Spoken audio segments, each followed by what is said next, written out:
Lucas 4, del 31 al 44, que lo acaba de leer el hermano Sebi. Hoy estamos en el último domingo del año, la última vez que la palabra será predicada desde este púlpito en este año 2023. Y hay una expresión que tenemos en nuestro idioma, en el idioma español, y es la expresión tener la última palabra. Tener la última palabra significa tener autoridad. Cuando se dice Él es el que tiene la última palabra, significa que Él es el que tiene la autoridad, Él es el que manda en este lugar.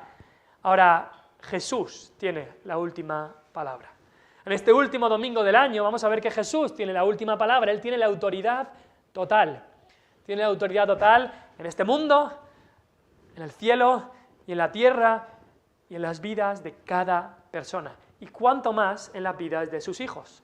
Cristo antes de ascender dijo esas palabras, dijo toda potestad, eso quiere decir toda autoridad me es dada en los cielos y en la tierra. Toda autoridad la tiene Él tiene la última palabra, Él es Dios. Claro, y por ser Dios, ya tiene el derecho a tener toda la autoridad.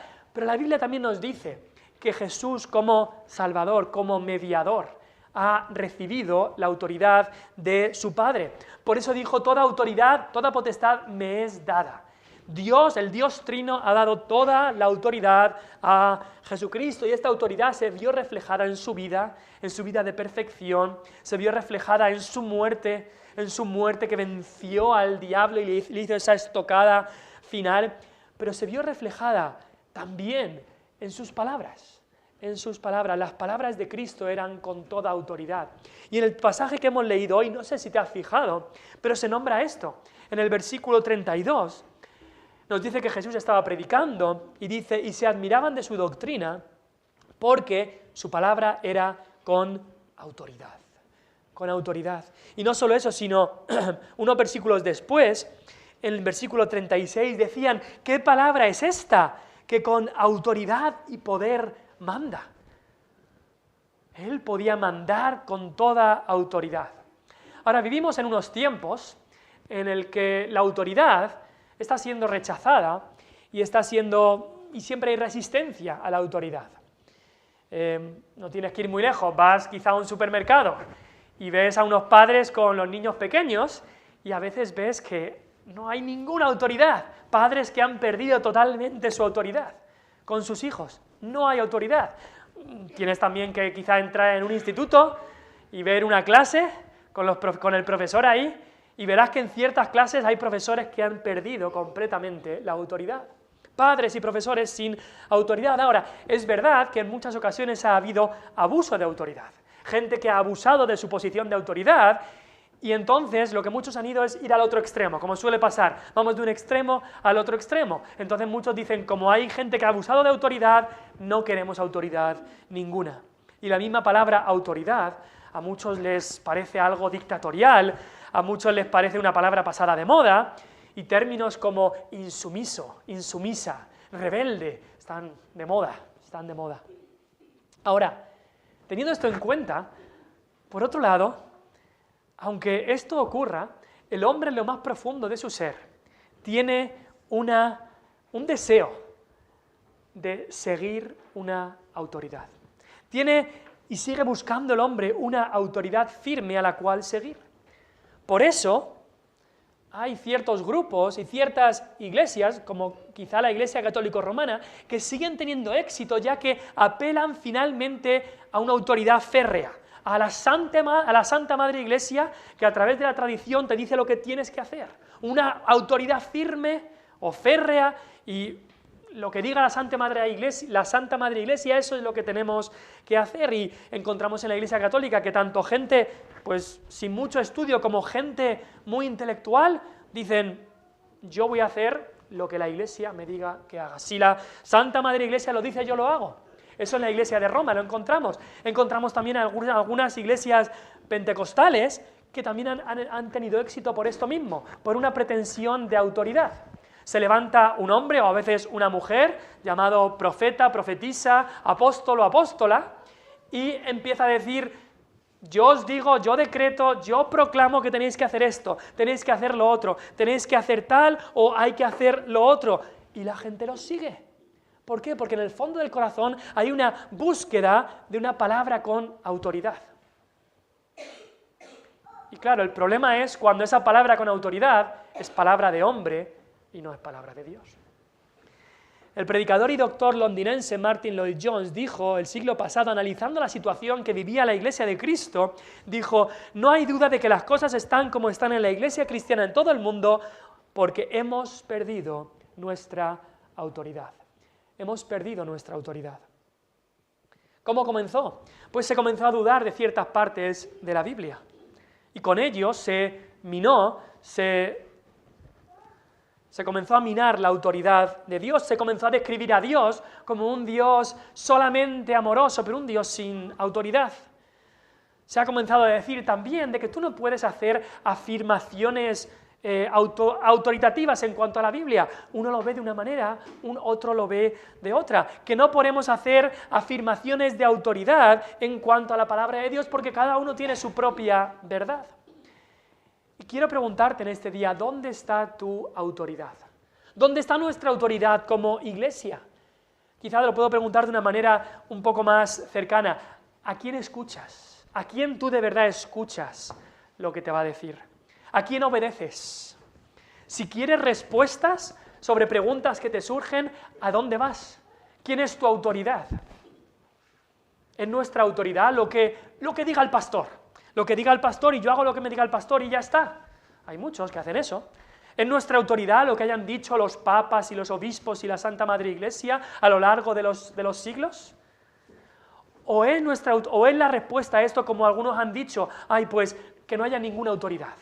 Que no haya ninguna autoridad y ya pues que cada uno haga lo que bien le parezca y al final son ellos mismos, sus ideas mezcladas son su propia autoridad. No, ninguna de estas cosas debe ser nuestra autoridad.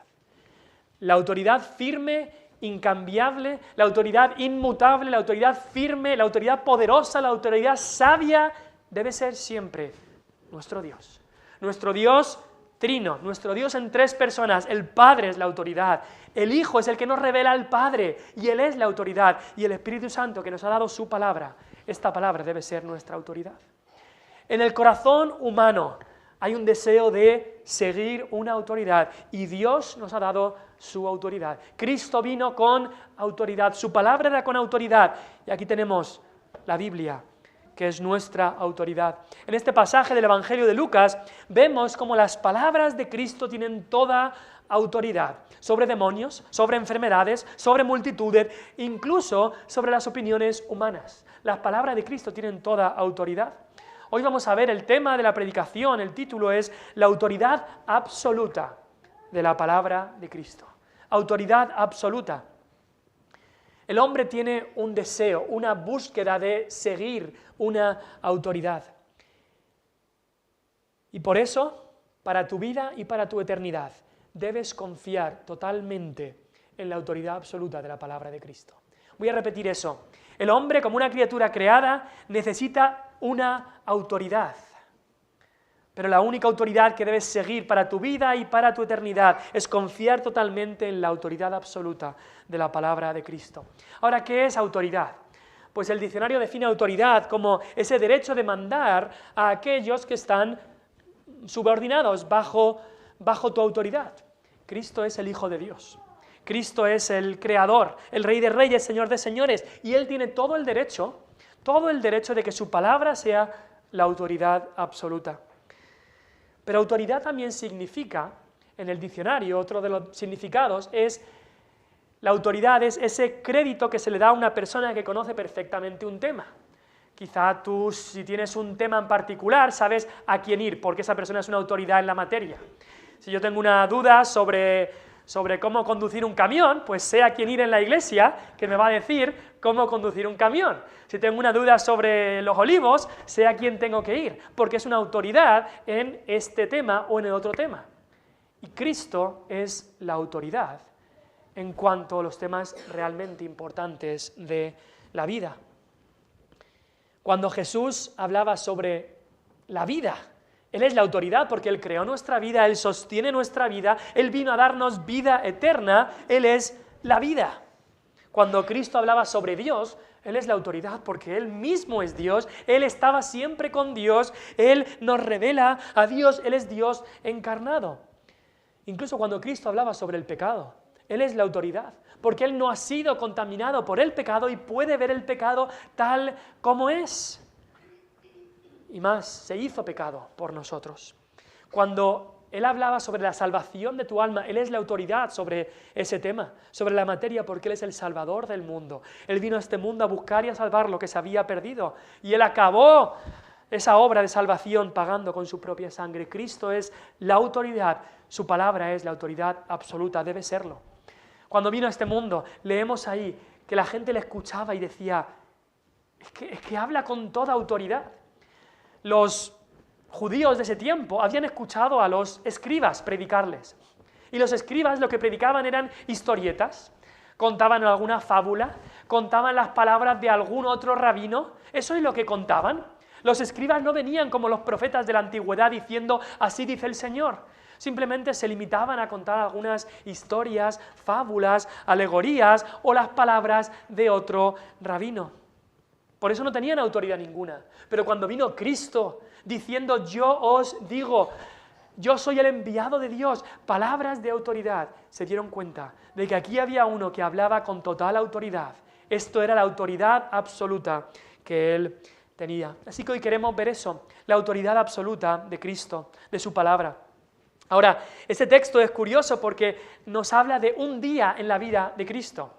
No sé si has visto alguno de esos programas a veces que hacen en televisión o hacen algún programa que dicen vamos a estar 24 horas en la vida de algún personaje famoso y lo siguen a todas las reuniones que tiene que hacer, a todo lo que hace.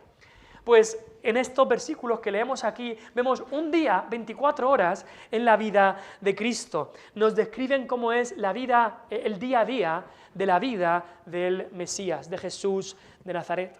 Así que queremos ver 4 cosas, porque este texto va como edificándose uno a otro, y vamos a ver 4 cosas. Lo primero que queremos ver es la autoridad de la palabra de Cristo sobre los demonios. La autoridad de la palabra de Cristo sobre los demonios. Seguramente Jesús comenzó este día de mañana y se nos dice que entró a la sinagoga.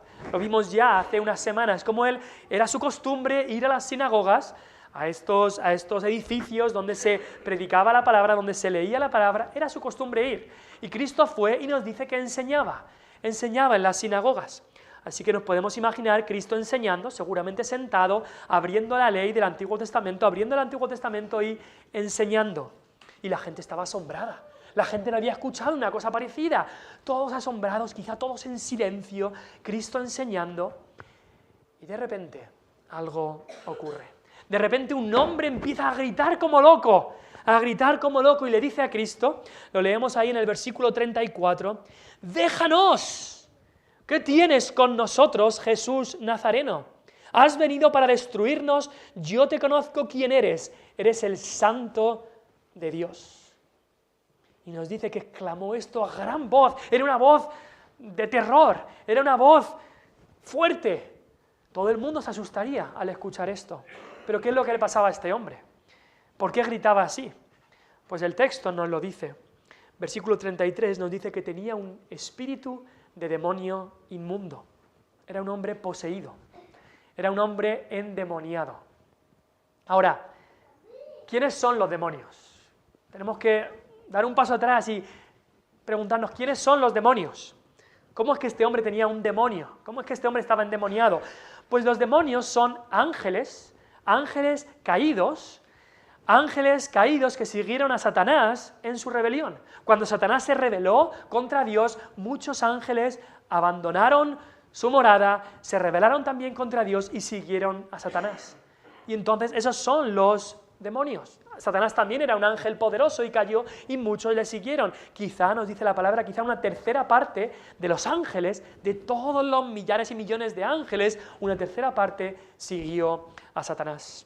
Fueron expulsados del cielo y operan en el mundo desde entonces para lograr los propósitos de Satanás. Y en tiempos de Cristo vemos algo curioso, porque hubo mucho más actividad demoníaca de lo que leemos en el Antiguo Testamento. Prácticamente no leemos de gente poseída en el Antiguo Testamento, pero en tiempos de Cristo parecía haber muchísimo. Ahora, quizá la razón es que sabían que el Hijo de Dios había venido a este mundo ¿para qué? Para destruir las obras del diablo. Había venido a este mundo para rescatar a las personas que estaban cautivas por el diablo, y por eso Satanás incrementó su actividad, incrementó su producción, porque Cristo había llegado. Ahora, al pensar sobre los demonios y sobre el mundo oculto de Satanás, como dijo un escritor en el siglo pasado, hay dos errores contrarios que se puede hacer en cuanto a los demonios. Uno consiste en no creer en su existencia. No existen, eso es cosa de la imaginación. El otro error consiste en prestarle demasiado interés, y un interés demasiado grande al mundo de los demonios. Y los dos son grandes errores, y en los dos errores se alegra Satanás. A Satanás le gusta que la gente piense que no exista, pero a Satanás le gusta también que la gente se interese mucho por su existencia. Así que mucho cuidado con estas cosas. Hay algunos que creen, bueno, pero esto de los demonios y tal, esto ocurrió en tiempos de Jesús, pero ahora ya no ocurre. Satanás ahora ya no hace mucho, ya no ocurre todo esto. Bueno, el diablo está mucho más activo de lo que creemos, mucho más activo. Y aunque tenemos que llevar cuidado de ir al extremo, que llegan algunos, de ver a demonios por todas partes, de decir, cierra la puerta que entra el demonio, no hagas esto, que el demonio puede hacer tal o puede hacer lo otro, aunque tenemos que llevar cuidado de eso, también tenemos que llevar cuidado de ir al extremo de echarle la culpa a Satanás de todo lo que ocurre, y de que si hay algo de mal en mi vida es culpa de Satanás y no es culpa mía. Mucho cuidado con eso. Nosotros somos responsables de lo que hacemos. Aunque tenemos que llevar cuidado con ese extremo, sí que tenemos que tener claro que Satanás, el padre de mentira, el que ha sido asesino y homicida desde el principio, sigue muy activo, con todo su ejército de demonios. Ciertas cosas que ocurren en nuestro país, como el aborto. El aborto en el año pasado, o año 2022, 98.000 asesinatos de niños en España. 98.000, casi 100.000, y eso es los que se cuentan, seguramente hay muchos más. Y el aborto, ¿saben lo que es? Es un sacrificio a los demonios. Eso es lo que es. La gente dirá, no, eso no es, ¿no? Bueno, en el Antiguo Testamento, cuando la gente sacrificaba a sus hijos a sus dioses falsos, Dios lo llama un sacrificio a los demonios. Y eso es lo que están haciendo. Eso es lo que están haciendo la gente cuando aborta, está sacrificando, haciendo sacrificios humanos para los dioses del placer, para los dioses de la ambición y los dioses del egoísmo. Eso es lo que es el aborto. No es otra cosa, sacrificios a los demonios. Todo tipo de prácticas de inmoralidad sexual también tienen como origen la adoración a demonios. A este demonio incluso se le llama demonio inmundo. Y esa palabra inmundo habla de inmundicia, habla de inmoralidad, de eso, y ese es el tipo de actividades que llevan todas estas posesiones demoníacas. Ahora, pero no pensemos que la actividad de Satanás solamente es pues todas esas cosas tan depravadas o tan malas, o que nos parecen tan malas. Hay también doctrinas de demonios. Todo evangelio que se separe del evangelio de Cristo es llamado doctrinas de demonios, así que también debemos llevar cuidado con eso.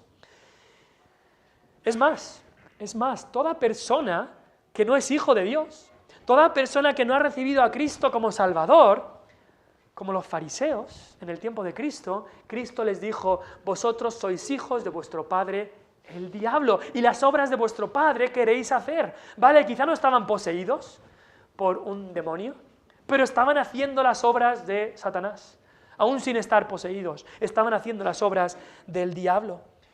Cada persona que no tiene a Cristo está siendo dirigido, está siguiendo al príncipe de este mundo, el ser que está operando en los hijos de desobediencia, nos dice Efesios.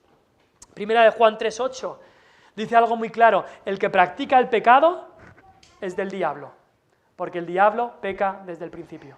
Así de claro, si practicas el pecado, eres del diablo, porque el diablo peca desde el principio. Pero ¿sabe lo que dice Primera de Juan 3:8, la segunda parte? Dice después, para esto apareció el Hijo de Dios, para deshacer las obras del diablo. Ese fue el objetivo de Cristo. Él vino para destruir, deshacer las obras del diablo. Así que volvemos a nuestro texto en Lucas 5 y vemos ahí la autoridad de Cristo. Y cuando el demonio que había en esta persona vio a Cristo y escuchó a Cristo, se aterrorizó, porque sabía perfectamente a qué había venido Cristo, a deshacer las obras del diablo. Por eso, si vas a Lucas 4, en el versículo 34, el demonio le dice a Jesús: ¿has venido para destruirnos? Saben perfectamente a lo que venía Cristo. ¿Has venido para destruirnos? Estaban aterrorizados este demonio ante la sola presencia del Hijo de Dios. Y Cristo puede deshacer las obras del diablo. Cristo puede destruir las obras de estos demonios porque Él tiene toda autoridad. Efesios 1 nos dice que Cristo, que está sentado a la diestra de Dios, está sentado allí sobre todo principado, autoridad y poder y señorío. Y estas palabras se refieren a los ángeles caídos. Está sentado sobre todo principado, autoridad, poder y señorío, y sobre todo nombre que se nombra, no solo en este siglo, sino también en el venidero, y sometió todas las cosas bajo sus pies. Cristo tiene toda autoridad sobre todo y sobre los demonios. Así que Jesús nos dice aquí, versículo 35, Jesús le reprendió. Cuando este demonio empezó a decir todo lo que era Jesús le reprendió, porque tiene autoridad sobre ellos. Cristo, en su tentación, ya había reprendido a Satanás. Ya había tenido toda la autoridad sobre Satanás, había vencido la tentación y le había reprendido. Y aquí sigue demostrando su autoridad cuando en el versículo 35 no lo dice, por favor, demonio, sal de esta persona. No. Cristo demuestra su autoridad diciendo, cállate y sal de él. Cállate y sal de él. Directamente, con autoridad, Cristo reprende. Ahora, démonos cuenta aquí, Cristo es el que puede reprender a los demonios porque Él tiene autoridad. Nosotros no. Hay muchos, incluso en el mundo evangélico, que dicen, yo te reprendo, Satanás, yo te reprendo. No, es Cristo el que reprende a Satanás. Es más, Judas 1, versículo 9, nos cuenta una historia del arcángel Miguel, un ángel santo, bueno y justo, peleando contra el diablo en una ocasión. Y nos dice que aún el arcángel Miguel no le dijo, yo te reprendo, Satanás, sino que le dijo a Satanás, el Señor te reprenda. Nosotros, eso es lo que tenemos que decir, que el Señor te reprenda, Satanás. Así es como debemos actuar. No tenemos autoridad nosotros para reprender al diablo, sino la autoridad es la de Cristo. El Señor te reprenda. Señor, reprende al diablo por sus obras de maldad. Ahora, tenemos que dejar algo claro. Cuando hablamos de este demonio, cuando hablamos de posesión demoníaca, tenemos que tener claro que la Biblia nos dice que un cristiano no puede ser nunca poseído por un demonio. No puede ser. Si de verdad eres hijo de Dios, el demonio no puede habitar en ti, porque dice, Cristo no va a cohabitar con Satanás. Cristo no va a habitar, el Espíritu de Cristo que está en nosotros no va a vivir junto con un demonio en tu vida. No puede un cristiano ser poseído por un demonio. Pero un cristiano sí que puede ser atacado. Sí que puede ser atacado por Satanás, por un demonio. Sí que puede ser tentado por Satanás y por sus huestes. Pero qué gran consuelo es para nosotros. Qué gran consuelo es que la palabra de Cristo tiene toda autoridad absoluta sobre Satanás. Así es como respondió Cristo a la tentación, así es como tenemos que responder nosotros. Cuando viene el diablo a tentarte, a decir, haz esta cosa, venimos a Cristo. Y Cristo le dice, cállate, vete de aquí. Cuando el diablo te dice, no pasa nada por tener esos pensamientos de rencor, de amargura, de odio, no pasa nada, te han hecho daño, puedes pensar estos malos pensamientos sobre estas personas. Nosotros acudimos a Cristo y Cristo le dice, cállate. Cuando Satanás viene, un demonio viene y te mete en la mente pensamientos de, nadie te va a ver si haces esto. Un capricho, no pasa nada. No pasará nada si haces esto. No se va a enterar nadie. Cuando Satanás pone esos pensamientos en tu cabeza, debes acudir a Cristo y Cristo le dirá, cállate y sal de él. Cállate. ¿Qué consuelo tenemos? Que Cristo tiene toda autoridad sobre Satanás y sobre todo los demonios. El mismo Cristo que hirió la cabeza de Satanás en la cruz, el mismo Cristo que nos ha sacado de la esclavitud al diablo, ese mismo Cristo, su autoridad absoluta es suficiente para darnos diariamente la victoria contra el diablo. Así que, ¿por qué debes confiar en la autoridad absoluta de la palabra de Cristo? Porque la palabra de Cristo te libera de la esclavitud a Satanás. Por eso debes confiar en la autoridad absoluta de la palabra de Cristo. Pero vamos a ir al segundo pasaje que hay aquí. La autoridad de la palabra de Cristo sobre la enfermedad. Sobre la enfermedad.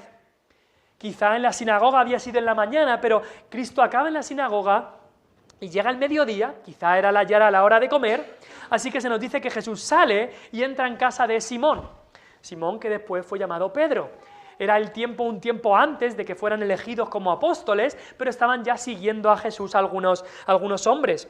Y por lo que nos dice Marcos, sabemos que no solamente venía Simón, sino que también venía su hermano Andrés, también venía Juan y Jacobo. Todos fueron invitados a la casa de Simón, a la casa de Pedro.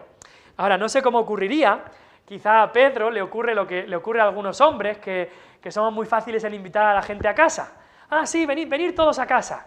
Venir todos a casa, quizá es lo que hizo.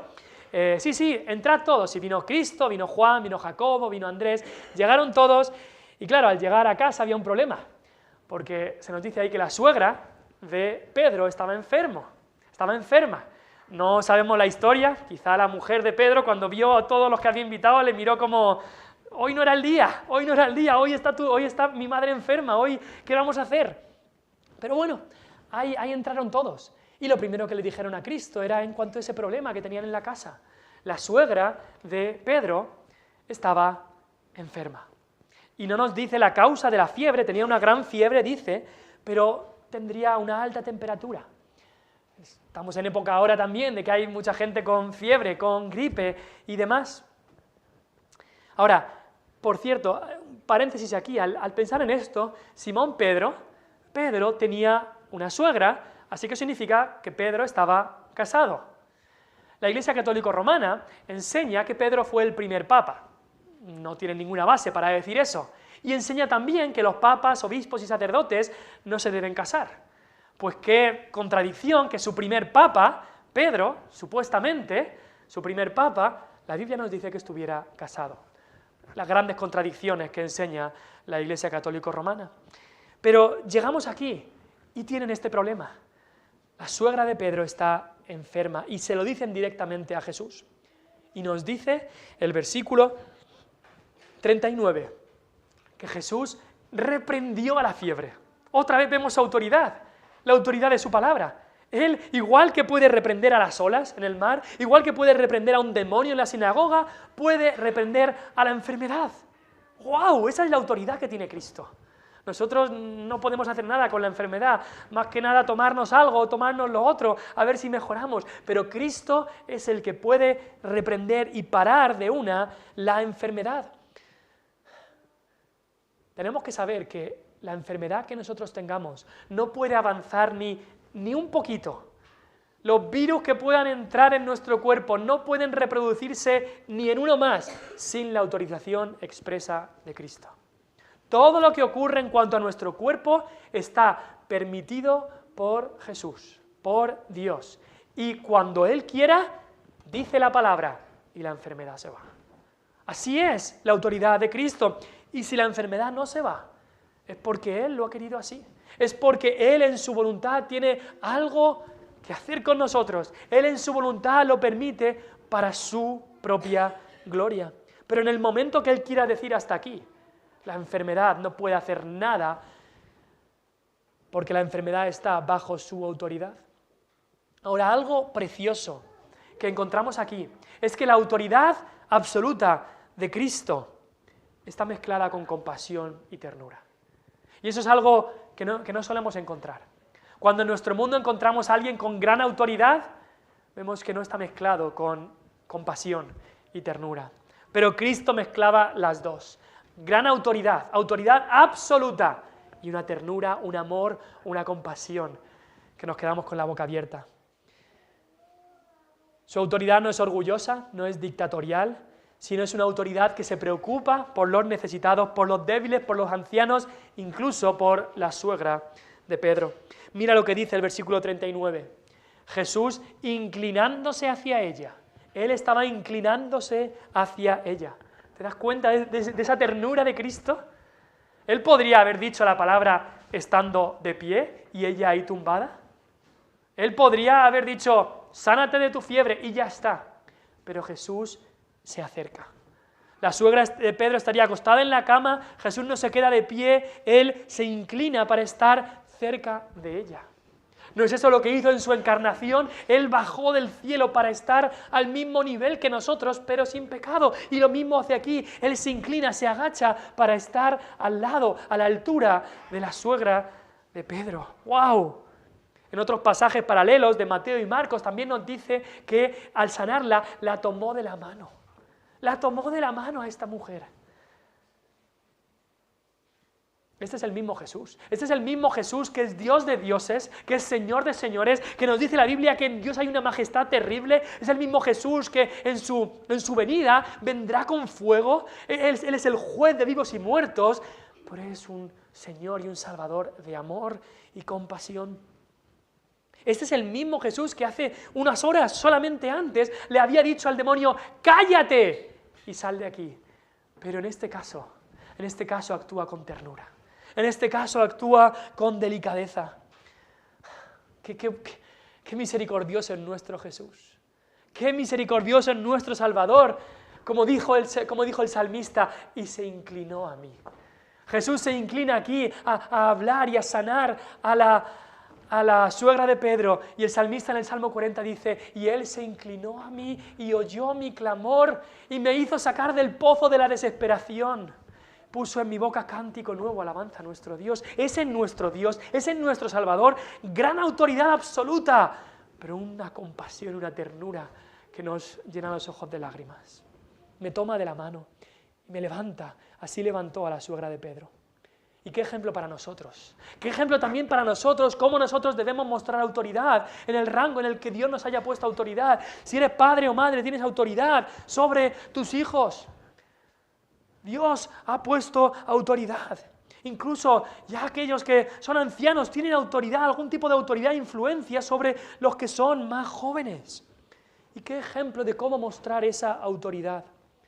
Como padres, la autoridad tiene que estar mezclada con ternura, o se convertirá en una tiranía.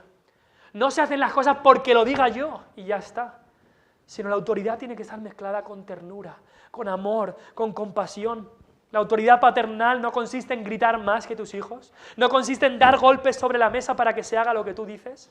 La autoridad paternal consiste en dar el ejemplo con amor y compasión. La autoridad paternal es ser firme, pero al mismo tiempo amoroso. La autoridad paternal también reconoce como padre y madre que me he equivocado, no he hecho lo que debía hacer, lo siento, ¿me perdonas, hijo? Eso también es autoridad, pero autoridad llena de amor. Como padres deberíamos mostrar esa autoridad con nuestros hijos. Y como líderes de la iglesia, también la autoridad aquí no es que se hace lo que diga yo. La autoridad no es ser capaz, como en algunas iglesias, de manipular a la gente para que al final se haga lo que dice la autoridad. No, la autoridad es, como dijo el mismo Jesús a sus discípulos, el que de vosotros quiere ser el primero, sea el siervo de todos. Y como les dio él el ejemplo, en esa última noche, él se puso la toalla, cogió el lebrillo y les lavó los pies. Porque él era la autoridad, por eso sirvió a los demás. Y así debe ser también en la iglesia. El que Dios haya puesto como autoridad debe ser el siervo de todos. ¿Cuál fue el resultado de este milagro de autoridad que hizo Cristo con la suegra de Pedro? Pues se levantó, fue sanada. Y no que Cristo la sanó y después de unos días ya comenzó a sentirse bien. No, al instante se levanta y sirve. Se levanta y empieza quizá a ir a la cocina ya a ponerse a trabajar para hacerle la comida a Cristo y a los discípulos. Al instante esta mujer fue sanada y al instante ya estaba sirviendo al Señor. Y eso también es un cuadro de cómo debería ser en la vida del creyente cuando el Señor te sana de tus pecados. Debe haber un deseo de servir. No es que yo me salvé tal año y 3 años después me entregué mi vida para servir al Señor. No. Cuando el Señor te salva para servir. Así debe ser. Así es la salvación que Dios obra. ¿Por qué debes confiar en la autoridad absoluta de la palabra de Cristo? Porque la palabra de Cristo está llena de compasión y conoce nuestra condición. Por eso debes confiar en la autoridad absoluta de la palabra de Cristo. En tercer lugar, vamos a ver la autoridad de la palabra de Cristo al tratar con las multitudes. Porque tenemos otro pasaje que llega la tarde-noche, dice el versículo 40, al ponerse el sol. Seguramente en la sinagoga era por la mañana, después al mediodía estaban en casa de la suegra de Pedro, en casa de Pedro, pero llega ya la noche. Y vemos que la autoridad de Cristo es una autoridad constante. A pesar del cansancio o el desánimo, es una autoridad constante. Y en todo esto tenemos que recordar, Jesús, vale, Él es Dios, pero Él también es humano. Él se cansaba como nosotros, su cuerpo necesitaba descanso como el nuestro. Él era humano con las debilidades de nuestro propio cuerpo también. Él era humano, Él era como nosotros. Y Él venía, pensarlo, Él venía de Nazaret, donde solo unos días antes habían querido asesinarlo tirándolo por un precipicio. Venía de ahí. Y ahora ha estado todo el día enseñando en la sinagoga. Después, ahí en la sinagoga había sanado a un hombre endemoniado. Después había ido a la casa de Pedro, había sanado a la suegra de Pedro. Y ya llega el atardecer y alguien diría, bueno, ya es hora de irse a dormir, es hora de descansar hasta mañana. Pero ¿qué ocurre? Tocan a la puerta. Y ya era de noche, pero comienzan a llegar personas con problemas, una tras otra, una tras otra. ¿Y qué hace Cristo? Decirle, bueno, yo ya he acabado por hoy, yo ya he acabado, ya he hecho más de lo que me correspondía hoy, yo me voy a dormir. No hace eso Cristo. Cristo las atiende una tras otra. ¿Sabes qué? El poder y la autoridad de Cristo no tienen horario de apertura y horario de cierre. No. Está siempre disponible. No vas a llegar a Cristo un día y va a haber un cartel de cerrado por vacaciones. No, eso no ocurre. No ocurre. El poder y autoridad de Cristo es constante. Es constante. Puedes ir a Él a las 3 de la mañana y Él te va a escuchar. Él va a escuchar tu petición y Él atenderá y su autoridad te ayudará. Te ayudará. Puedes ir a Él incluso una y otra vez. Y no puedes ser demasiado pesado para Cristo. Él te va a atender. Va a escuchar cada una de tus peticiones. Su poder y autoridad es constante. Su poder no se cansa, no se fatiga con cansancio. Él siempre está disponible. Era una autoridad constante, pero también la autoridad era una autoridad que buscaba el bien de la multitud y de cada uno en particular. Nos dice que vinieron a Él todos, versículo 40, todos los que tenían enfermos de diversas enfermedades los traían a Él. No sé si solo fue en Capernaum, pero también en otros textos nos dice que era de toda la zona en derredor. Comenzaban a venir, escuchaban de que Cristo había sanado a alguien que tiene fiebre, así que la familia de al lado dice, tu madre tiene fiebre también, llévasela a Jesús. Y mi abuelo ha tenido un problema del pie durante tantos años, llévaselo a Jesús. Y tal hijo mío tiene un dolor de cabeza muy grande, llévaselo a Jesús. Y uno y otro van llegando. La puerta no paraba de abrirse y otra persona entraba y otra familia entraba con problemas y Jesús los atendía. Y me encanta lo que dice el versículo 40. Dice, y Él, hablando de Jesús, poniendo las manos sobre cada uno de ellos, los sanaba. Jesús, otra vez, Él podría haber dicho, todos los que estén pensando en venir esta noche aquí, que sean sanados. Él tenía el poder para hacer eso. Y la familia que llevaba a su hijo con dolor de cabeza, el niño en el camino hubiera dicho, papá, ya no me duele la cabeza, amén, volvemos a casa. Pero Jesús no hace eso. Jesús deja que vengan uno tras otro y trabaja particularmente con cada caso. Con cada caso. Ese es el amor de Jesús y la compasión de Jesús. Busca el bien de todos los que vienen, pero también de cada uno en particular. Por eso la salvación de tu alma no es una salvación en familia. Porque tu padre se haya salvado, porque tu madre se haya salvado, no significa que ya tu familia es salva. No, Cristo trata particularmente con cada persona. La salvación debe ser personal, debe ser personal. Jesús ponía las manos sobre cada uno de ellos y los sanaba. Ahora, Jesús no sanó a todos los enfermos de Israel cuando Jesús estaba aquí. No sanó a todos los que estaban enfermos, pero la palabra de Dios sí que nos dice que todos los que vinieron a Él con enfermedades, ni uno se quedó en su enfermedad. Todo el que vino a Cristo y le dijo, por favor, sana a mi hijo, a mi hija, a mi siervo, a mi padre, a mi madre, todos fueron sanados. Todos los que vinieron a Cristo. Y de la misma manera, todo el que viene a Cristo pidiendo salvación es salvado. Si vienes a Cristo arrepentido de tus pecados, no importa lo que hayas hecho antes. Puedes haber sido el Hitler más horrible, más depravado, más sangriento y más cruel que haya vivido en este mundo. Si vienes a Cristo arrepentido y en fe creyendo que Él te puede perdonar, creyendo que Él es el Salvador de tus pecados, Él te perdonará. El que viene a mí yo no le echo fuera, dijo Cristo. Es una autoridad que buscaba el bien de la multitud y de cada uno, pero es una autoridad que solo buscaba también aprobación divina. Solo buscaba la aprobación divina. Quizá te has parado a pensar, ¿por qué en el versículo 41, cuando decían los demonios, tú eres el Hijo de Dios, nos dice después que Él los reprendía y no les dejaba hablar, porque sabían que Él era el Cristo? ¿Por qué no dejaba hablar a los demonios? Si lo que estaban hablando estaba bien, ¿no? ¿No decían la verdad?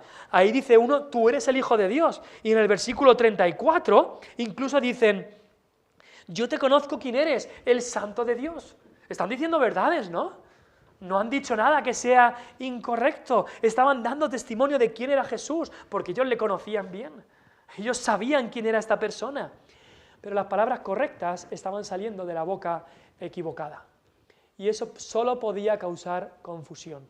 Cuando las palabras correctas salen de la boca equivocada, cuando la vida de alguien es una vida de alguien que sigue a Satanás, pero a lo mejor dice palabras correctas, a Dios no le agrada, a Dios no le agrada. Y por eso también a Cristo aquí no quería para nada el testimonio que los demonios pudieran dar de Él, aunque fuera verdadero. Era totalmente inadecuado que la condición de Jesús como Mesías fuera anunciada por los representantes del diablo. No, Jesús no quería saber nada de ellos, no quería nada que le ofreciese Satanás.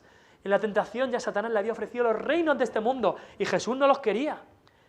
Jesús tampoco quería el testimonio de los demonios. No. Jesús solo buscaba la aprobación de su Padre Celestial, de quien había recibido su autoridad. ¿Por qué debes confiar entonces en la autoridad absoluta de su palabra? Porque la palabra de Cristo siempre busca el bien de los que vienen a Él, siempre es para la gloria de Dios. Para eso es la palabra de Cristo, por eso debes recibir y confiar en la autoridad absoluta de su palabra, del Evangelio. Y para acabar vamos a ver la autoridad de su palabra por encima de nuestras opiniones. Ya llegamos al último de los pasajes que tenemos aquí. Nos dice el versículo 42, cuando ya era de día. Hemos visto algo que ocurrió seguramente en la mañana, al mediodía, a la noche y ya de día. Y nos dice que Jesús salió y se fue a un lugar desierto. Cristo sabía que lo que necesitaba era comunión con el Padre. Se fue a un lugar desierto. Con gente alrededor, Él no podía centrarse en las disciplinas espirituales. Pasaba mucho tiempo con la gente, pero Él se daba cuenta que necesitaba obligatoriamente pasar un tiempo a solas con Dios. Un tiempo a solas con Dios. Necesitaba estar solo para eso. Así que antes de que los demás se levantaran, ya de mañana, quizás se habían acostado tarde con tanta gente que venía, pero Él se levanta antes que los demás y se va a un lugar desierto para estar a solas con Dios. Él buscaba este momento por la mañana, no dejaba que la pereza o el pensamiento de es que me ha acostado demasiado tarde, es que mi cuerpo necesita descanso, no dejaba que eso le parase. Ahora, yo no sé tu situación, quizás tu casa es a menudo un lugar tranquilo, un lugar desierto, quizá puedes dedicarte a Dios, a la oración y a la palabra en alguna habitación de tu casa, quizá no, quizá en tu casa hay ruido, hay niños, preguntas, hay jaleo, hay visitas, hay conversaciones, hay actividades, hay prisas, sea como fuere, tú necesitas encontrar un lugar desierto, necesitas encontrar un lugar para parar todo lo demás y encontrarte con tu Dios. Esto es totalmente necesario. Es imprescindible porque te juegas la salud de tu alma. Y no solamente cada día es necesario hacer esto, sino incluso en el año. Apartar tiempos, apartar algún día, apartar algunas horas en un día para decir, yo necesito estar a solas con Dios. Necesita haber un tiempo que, como dice el salmista, estad quietos y conoced que yo soy Dios. Un tiempo como pasó Elías, se fue al desierto para estar solo con Dios. Como pasó Moisés, se fue al monte para estar a solas con Dios. Necesita haber un tiempo en el que pares, que estés quieto, digas, hoy, lo siento, me voy a levantar antes, me voy a salir un momento, necesito estar un tiempo yo a solas con Dios, un tiempo en el que analice mi vida, cómo estoy espiritualmente, estoy frío, estoy permitiendo pecados en mi vida, estoy entregándome más a Dios, a la oración, un tiempo para estar con Dios, es necesario. Si Cristo, el perfecto, si Cristo en medio de su trabajo abundante que no paraba, encontraba tiempo para esto, ¿cuánto más tú? No me digas que tú trabajas más que Cristo, porque es mentira. Cristo, su horario de trabajo, quizá muchas veces rondaba las 16 horas de trabajo diario. Tú no trabajas 16 horas diarias, estoy seguro. Cristo trabajaba más que nadie y aún así Él encontraba tiempo para parar todo, para alejarse de la gente y encontrarse con su Padre. ¿Te tienes que levantar antes? Hazlo. ¿Tienes que separar un día para esto? Hazlo. ¿Cuánto más nosotros debemos buscar este tiempo a solas con Dios para examinarnos, para meditar, para pensar en nuestro Dios y nuestra relación con Él? Y Cristo había tenido este tiempo en el lugar desierto, pero como había ocurrido en las otras 3 ocasiones, llega la gente. En la sinagoga le enseñaba y llega el endemoniado. En la casa de Simón Pedro, él iba quizá a tener una conversación con ellos, a comer, y la suegra estaba enferma. Después ya llega la noche, llega el tiempo de dormir, pero llegan todos los enfermos. Y ahora él estaba en un tiempo de adoración y oración y comunión y meditación con su Padre. Y llega la gente y le interrumpe. Y nos dice ahí, versículo 43, versículo 42, la gente le buscaba y llegando a donde estaba, le detenían para que no se fuera de ellos. Llegan donde están y le dicen, Cristo, tú te tienes que quedar aquí. Tú te quedas con nosotros. No te vayas a ningún otro lugar, tú te quedas con nosotros. Seguramente estaban pensando en todo lo que Cristo podía hacer. Si puede hacer estos milagros, puede hacer todo. Le queremos como nuestro gobernante. Querían detenerlo, pero ese no era el propósito de Dios. Dios sabe perfectamente cuáles son sus propósitos, Cristo lo sabe. Y ellos lo querían para mí solamente.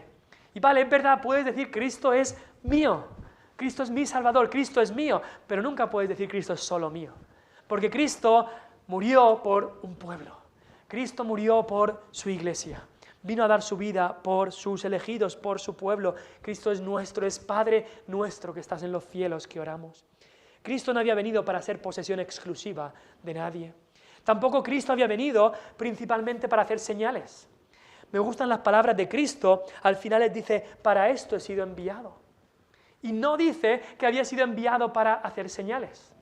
No es la razón de que Cristo vino, seguramente le buscaban por eso. Muchos habían venido con enfermedades la noche de antes y otros dijeron, ahí va. Así que comenzaron a decir, aquí tenemos al que nos va a sanar de todo, el que nos va a dar de comer, este va a ser nuestro Mesías. Pero se equivocaban. Los milagros y las sanaciones de Cristo eran actos de bondad, pero no eran el objetivo, eran simplemente señales para demostrar que Jesús tenía toda la autoridad. Eso era lo que hacían. Cristo no vino a esta tierra para mejorar la salud de la gente, no vino para eso. Cristo no vino a esta tierra para prosperarlos económicamente y darles pan cada día, no vino para eso. Cristo vino para buscar y salvar a los que se habían perdido. Y que Él sanara enfermos, que limpiara leprosos, que sacara demonios, que alimentara a la multitud, solo tenían el objetivo de confirmar su palabra, de decir que Él tenía toda la autoridad. Porque Cristo había sido enviado, ¿para qué? ¿Su ministerio en qué se basaba? Lo dice el versículo 43. Es necesario que también a otras ciudades anuncie el evangelio del reino de Dios. Cristo había venido a predicar. el Evangelio, y luego a vivir ese Evangelio que era su muerte y su resurrección. Pero su ministerio se basó en predicar el Evangelio. Por eso el propósito para nuestra iglesia, y más viendo el año que va a empezar, ¿cuál es el propósito para esta iglesia? Pues el propósito de Dios para la iglesia es que la predicación debe ser central. Por eso en nuestras iglesias ponemos el púlpito en un lugar central, también para indicar visualmente que la predicación de la palabra debe ocupar un lugar central en la iglesia de Cristo. Necesitamos orar, por supuesto, que necesitamos orar como iglesia y tenemos una reunión de oración a la semana. Necesitamos celebrar las ordenanzas, sí, como la cena del Señor y el bautismo. Claro que sí, necesitamos celebrar las ordenanzas. Nos llena de gozo y aliento cantar estos himnos de alabanza y adoración a Dios, por supuesto. Está muy bien ayudar a los necesitados, claro que sí. Ayudar a otras obras nuevas que están empezando, claro que sí. Nos encanta pasar tiempo de comunión y comer juntos, como vamos a hacer después, por supuesto que sí. Todas estas cosas son buenas y necesarias, pero lo primordial de la iglesia de Cristo es la predicación de la palabra. Para eso vino Cristo, para esto he venido, para esto he sido enviado, dijo Cristo. ¿Por qué? Porque la fe viene por el oír, y el oír por la palabra de Dios. Porque nos dice Pablo que agradó a Dios salvar a los creyentes por la predicación, por la locura incluso de la predicación. Aunque a algunos les suene a locura. Porque nuestro Salvador dedicó su ministerio a anunciar y predicar el Evangelio. Y ese Evangelio era Él mismo. Cristo se anunciaba a Él mismo. Entonces, ¿por qué debes confiar en la autoridad absoluta de la palabra de Cristo? Porque Él sabe mejor que tú cuáles son los propósitos de Dios, porque Él sabe mejor que tú qué es lo que necesitas. Cristo tiene la última palabra. Él tiene toda la autoridad. Te pregunto, ¿en qué estás confiando? ¿Cuál es tu autoridad? ¿Qué es lo que tú obedeces? ¿Quién es tu autoridad? Que sea la palabra de Cristo. Que podamos acabar este año así, siendo la palabra de Cristo nuestra única autoridad. Vamos a orar.